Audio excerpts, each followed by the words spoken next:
जो कुछ भी तुमने मेरी फैमिली के साथ किया है उसके जवाब में तो ये कुछ भी नहीं था। ये मत समझना याना कि तुम अपनी घटिया इरादों में कामयाब हो गई हो। मैं नहीं जानती किस मजबूरी के कारण ममा ने तुम्हें इस घर में दोबारा आने दिया है, लेकिन एक बात मैं अच्छी तरह से जानती हूँ, मेरी ममा ने कोई गलती नहीं की। रामायण की कहानी कहीं से भी शुरू कर लो याना, उसका अंत रावण के नाश से ही खत्म होता है। तुम्हारे साथ साथ इस घर में मैं भी वापस आई हूं। अब देखते हैं कौन जीतता है, तुम्हारा झूठ या ममा की सच्चाई।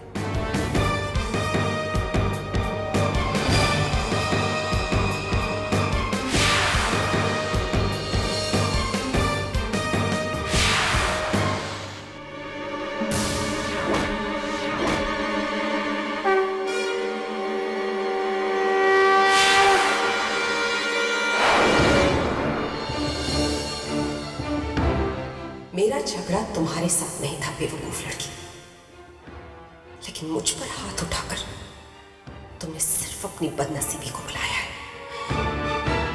मैं तुम्हें खून के आंसू लूंगी।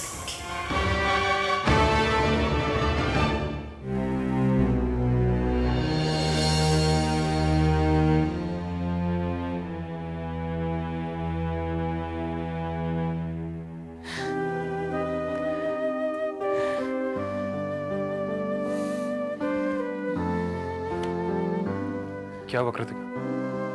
तुम इतनी परेशान क्यों लग रही हो? सुधांशु, मेरे आश्रम जाने के बाद इस घर में अचानक बहुत कुछ बदल गया है। याना नाम की एक लड़की है, उसे हमने इस घर से निकाल दिया था। मुझे तो शक है कि कुणाल भैया की मौत में भी उसका कुछ हाथ है। वो इस घर में वापस आ गई है। उसके आने के बाद उर्वशी भाभी ये घर छोड़कर चली गई। I'm really upset. समझ में नहीं आ रहा कि और क्या सुनना बाकी है।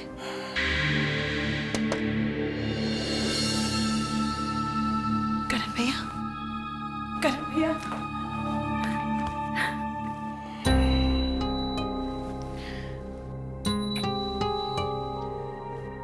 सुधांशु, कैसे हो सुधांशु? अच्छा, तुम्हें जिंदा देखकर मौत से सारी शिकायतें मिट गई। कृतिका,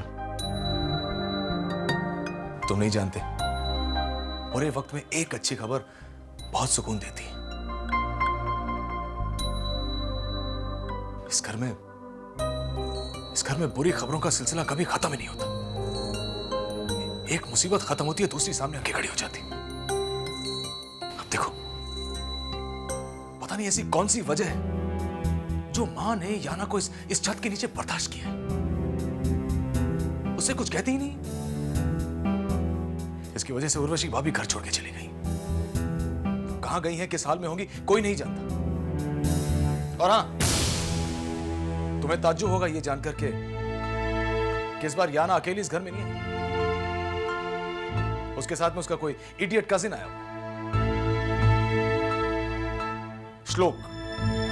मां का कहना है कि श्लोक के माता पिता डैड के दोस्त थे, उनकी वजह से जेल गए और फिर अब वो अनाथ हो गया। एनीवे, द स्टोरी इज कि मां उस अनाथ को लेकर इस घर में आई और उसे कुणाल भैया का कमरा दे दिया। What? ममा ये सब बर्दाश्त क्यों कर रही है? I don't know, पता नहीं। मां इस मामले में कोई सफाई देने के लिए तैयार नहीं। समझ में नहीं आता मां ऐसे लोगों का साथ क्यों दे रही है जो इस घर की बर्बादी के जिम्मेदार है। कायदे में बाहर वालों को घर के मामले में तो नहीं बोलना चाहिए, मगर आप लोगों की बातें सुनकर मुझे। सुधांशु, तुम इसी घर के सदस्य हो, बोलो। घर से निकाले जाने का अपमान कोई छोटा अपमान नहीं होता। अगर उस अपमान के बाद भी कोई घर में आ जाए तो फिर उसके लिए हमें ममा को ब्लेम नहीं करना चाहिए। न जाने उनकी क्या मजबूरी है, क्या हालात हैं। हो सकता है उनके इन हालातों को हम लोग समझ ना पा रहे। मुझे लगता है हमें ममा को इस बारे में ब्लेम नहीं करना चाहिए। I think you're right. आओ माँ से मिल के आते, चलो।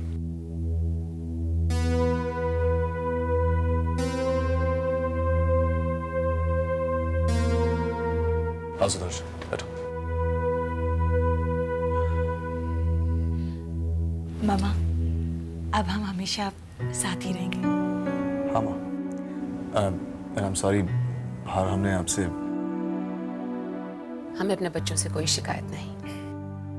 हम तुम दोनों से वादा करते हैं, बहुत जल्द हम उर्वशी को भी घर ले आएंगे। तुम देखना, सब कुछ ठीक हो जाएगा। हमारे बच्चे हमारे साथ हैं। हमारा विश्वास हमें वापस मिल गया। Welcome back Sudhanshu. थैंक्स। उस घर में वो सब कुछ हो रहा था जो मैं चाहती थी। हर चीज हमारे प्लान के हिसाब से चल रही थी। और फिर उस अदना सी कृतिका ने मुझ पर हाथ उठाने की जुर्रत की। हाथ तो उस लड़की का था चाचा जी, लेकिन एक बहुत अजीब सी चमक देखी मैंने प्रियंवदा देवी की आंखों में। और उस दिन मैंने ये फैसला किया कि इन आंखों में मैं सिर्फ आंसू देखना चाहती हूँ, सिर्फ आंसुओं का सैलाब देखना चाहती हूँ। चाचा जी, हमारा प्लान पूरी तरह से चौपट हो जाएगा। अगर इस औरत का पूरा परिवार एकजुट हो जाता है तो हम कुछ नहीं कर पाएंगे। मैं नहीं चाहती कि कृतिका उस औरत की ताकत बने, और ना ही करण के सवाल खत्म हो। क्या ना बेटे, ये बाजी हारने का मतलब है कि हम हर बाजी हार जाएंगे। हमारी सारी बाजियां उलट जाएंगी। अपने मकसद में कामयाब होने के लिए हमें और कोई रास्ता ढूंढना होगा। उस घर में मातम मने काफी दिन हो चुके हैं ना? तुम कहो तो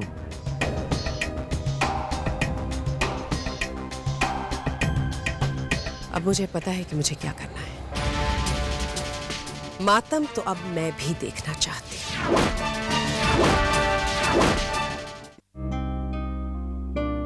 तुम्हारे जाने के बाद जब तुम्हारी मौत की खबर आई, तुम्हारे मम्मी पापा बिल्कुल टूट गए, बहुत अकेले हो गए थे। मैंने उन्हें रोकने की बहुत कोशिश की, लेकिन वो नहीं माने। शहर छोड़कर गांव चले गए। ये मौत की खबर ही ऐसी थी कि मेरे को बिल्कुल अकेला छोड़ दिया।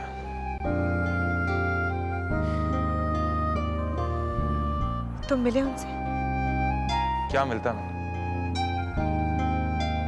मैं तो खुद ही इतना दुखी था कि मैंने सोचा अगर उनसे मिलूंगा तो उन्हें सिर्फ दुख दूंगा, खुशी नहीं। मगर अब मुझे लग रहा है कि मुझे उनसे मिलना चाहिए। किसी की खुशियां छीनने का मुझे कोई हक नहीं। उनसे जरूर मिलूंगा।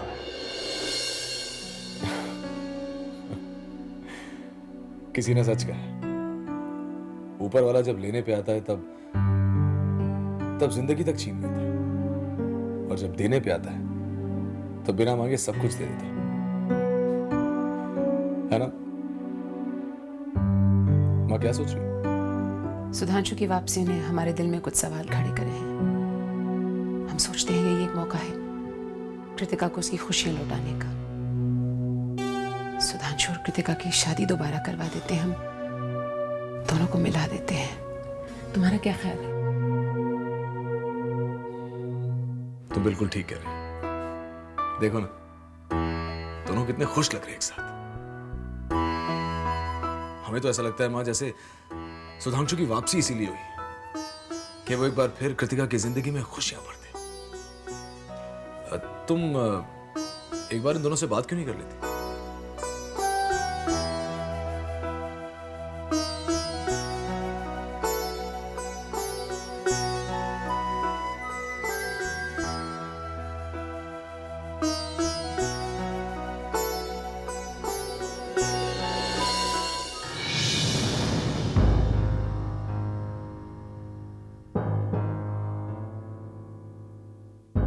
सबूत लाए हो?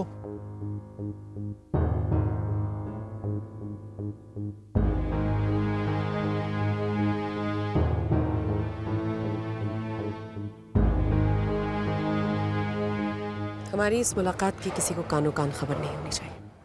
ये बात मुस्तकी रहेगी मैडम, और किसी को पता नहीं चलेगी। चलता हूँ मैडम।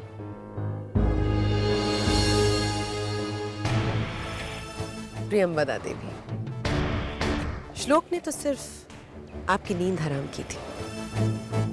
मैं आपको एक ऐसा सदमा देने वाली हूं जिसके साथ आपको अपनी पूरी जिंदगी बितानी होगी।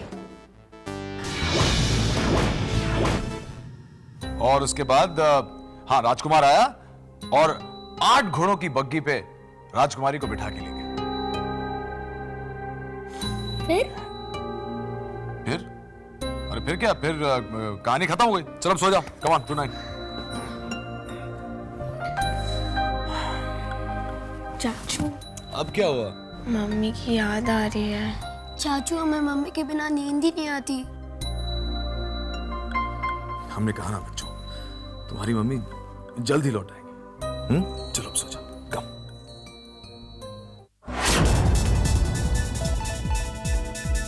कम ऑन। ये क्या बदतमीजी है? श्लोक से कहो कि बच्चे सो रहे हैं, म्यूजिक कम करें। मैं बोल कर आई हूँ करण बाबा, वो अपने दोस्तों को पार्टी दे रहे हैं अपने कमरे में। कमो, ये मत भूलो, वो कमरा कुणाल भैया का है, किसी और का नहीं। चलो बच्चों सो जाओ, आते हैं। चलो कम ऑन।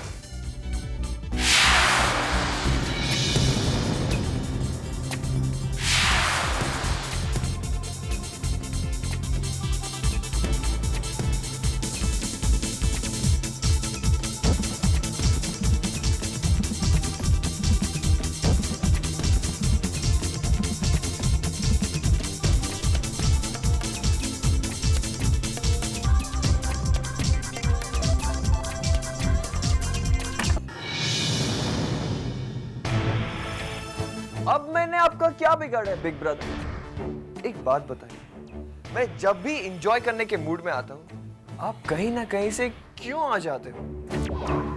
आपको क्या म्यूजिक से एलर्जी है? श्लोक, ये मत भूलो कि तुम मुख्यमंत्री के घर में हो। ये कोई डिस्को या बार नहीं है जो तुम अपने बंदर जैसे दोस्तों के साथ यहाँ उछल कूद मचा रहे हो। बंदर? You mean monkey? तुमने मेरे और मेरे फ्रेंड्स को मंकी कहा? What's your problem, man? आप अपनी ये दादागिरी खुद तक ही रखिए, हमेशा मुझ पे क्यों निकालते हो? And listen, this is my room. मैं यहाँ पे जो करना चाहूँ वो करूँ, और आप अपने रूम में जाइए, alright?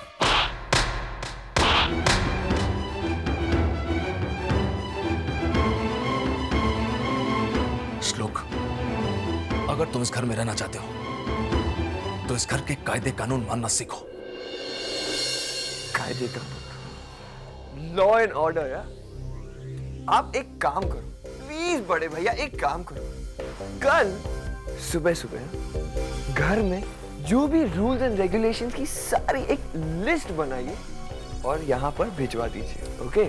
और अब प्लीज मुझे और मेरे फ्रेंड्स को एंजॉय करने दीजिए और हम पर रहम करो, alright? Now please excuse me. For the last time श्लोक, तुम अपने इन हिप्पी दोस्तों के साथ कहीं और जाओ पार्टी मनाने, वरना दिस इज नॉट फेयर।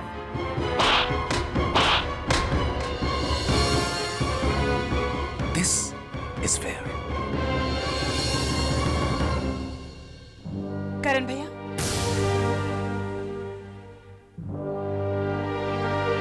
क्या हो रहा है ये सब? इनसे मिलिए। ये श्लोक, याना का कजिन, कुणाल भैया के कमरे को डिस्कोथेक बना रखा है। तो ये है श्लोक। या हाय, आई एम श्लोक। तुम लोगों को भी पिटने का शौक है क्या?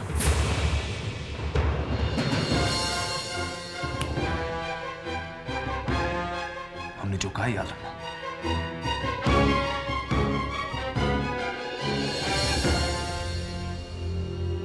आप आप एक चीज बताइए, ये एक आदमी इस एक आदमी के पीछे क्यों पड़ता है?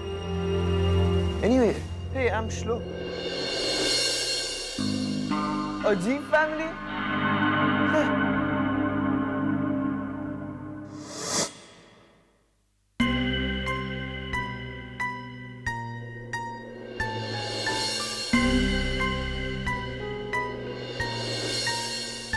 श्लोक, क्या बात है? तुम यहाँ क्या कर रहे हो? Is everything all right? Nothing is okay.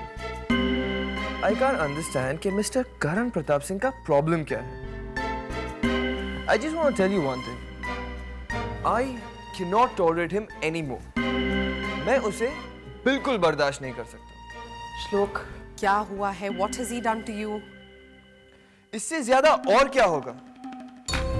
Road पे मिला, वहां फाइट. घर पे आया तो तुम यहां क्या कर रहे? फिर रूम में आया तो तुम यहां कैसे? आई डोंट अंडरस्टैंड कि उसे मुझसे क्या प्रॉब्लम है. और आज मेरे सारे दोस्तों के सामने मेरी फिर से इंसल्ट. फर्स्ट टाइम मैंने अपने दोस्तों को यहां बुलाया. एक छोटा सा गेट टुगेदर ही रखा था. हम लोग तो सिर्फ रूम में एंजॉय कर रहे थे. उसने आकर सबको भगा दिया. You tell me, is this fair? Anyway, मैंने अपनी जिंदगी अपने शर्तों पर जी, अपने स्टाइल में. मुझे इस स्टाइल में किसी का भी इंटरफेरेंस नहीं पसंद है. अगर अब उसने कोई भी ऐसी हरकत की तो तुम्हारे और मेरे बीच जो भी डील हुई है, दैट्स ओवर. ऑलराइट? और मैं अपनी दुनिया में फिर से चले जाऊंगा. मुझे मेरी लाइफ में कोई टेंशन नहीं चाहिए. ऑलराइट?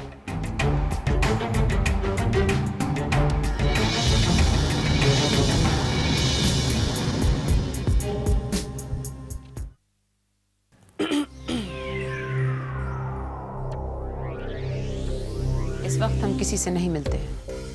लगता है आप भूल गई कि वक्त अब आपका मोहताज नहीं, आप इसकी मोहताज हैं. वैसे बड़ा ताज्जुब है कि आपको अपने आराम की परवाह है. आपको ये बिल्कुल चिंता नहीं कि आपके छत के नीचे क्या हो रहा है. क्या कहना है आपको? मैं सिर्फ आपसे यही कहना चाहती हूँ कि अगर श्लोक ये घर छोड़कर चला गया तो मेरा तो जो होगा देखा जाएगा, लेकिन आपके घर में रहने वाले हर इंसान के पैरों तले जमीन खिसक जाएगी. बड़े लोगों से बड़ी गलतियों की उम्मीद की जाती है, लेकिन छोटी गलतियां जब बड़ी बन जाती हैं तो बहुत नुकसान पहुंचाती हैं. आपसे अच्छा ये बेहतर कौन जानता होगा. मैं सिर्फ आपको आगाह करने आई हूं. अपने छोटे बेटे को समझाइए, प्यार से समझाइए कि वो श्लोक को तंग करना बंद करे, उसकी जिंदगी में दखल अंदाजी बंद करे, उसके साथ बदसलूकी बंद करे. आप करण के गुस्से पर अंकुश लगाइए, वरना उसका यही गुस्सा आपको जला देगा.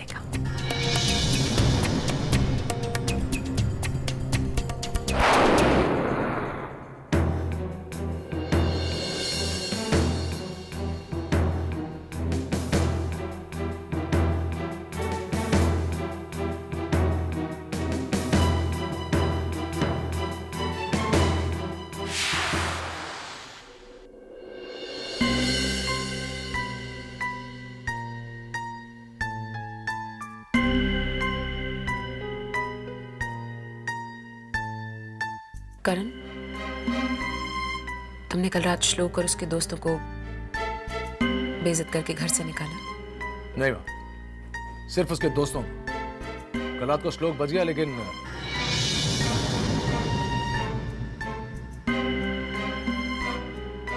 करण, इस बदसलूकी का क्या मतलब है? जो लोग घर में रहते हैं उनके साथ बदसलूकी? मां, जिसने तुम्हें यह बताया कि तुम्हारे बेटे ने उन लोगों के साथ बदसलूकी की, क्या उसने तुम्हें यह नहीं बताया कि उस लफंगे ने कुणाल भैया के कमरे को डांस बार बना रखा। 24 घंटे नाच, शराब, अश्लील कपड़े, पता नहीं क्या क्या। एक कंप्लीट स्ट्रेंजर, एक अनजान लड़का मुख्यमंत्री के घर घुस आता है और उसे डिस्कोथेक बना देता है। लेकिन सरप्राइजिंगली तुम्हें इसमें कोई प्रॉब्लम नहीं। आखिर क्यों मां? देखो करण, श्लोक में अभी बचपना है, इस घर में रह रहा है। अगर अपने दोस्तों को यहाँ लाना चाहता है और तो उसमें तुम्हें दखल देने की जरूरत नहीं। दखल? भाई ये तुम्हें क्या हो गया? क्या हो गया तुम्हें? तुम हमारे सामने किसी और की तरफदारी कर रही? क्यों? मां, हमें आज भी याद है, जिंदगी में एक बार गलती से हम शराब पी के घर लौटे थे। वो भी इसलिए क्योंकि हमारी श्वेता से लड़ाई हो गई थी। हमें अच्छी तरह याद है तुमने हमारा क्या हश्र किया था। जब कभी तुम्हें ये खबरें मिलती थी कि करण प्रताप सिंह सड़कों पे गाड़ी तेज चलाता है, तब तुमने हमें रोका है, टोका है हमें। और आज उन्हीं बातों को लेके तुम किसी लफंगे की हिमायती बन बैठी हो। आखिर क्यों मां? ऐसा क्या कर दिया उसने? देखो करण, श्लोक हमारा मेहमान है और मेहमान हम जानते हैं मेहमान भगवान होता है, लेकिन तुम्हारी किताब में, हमारी किताब में ऐसे मेहमान को घर से धक्के मार के बाहर निकाल देना चाहिए।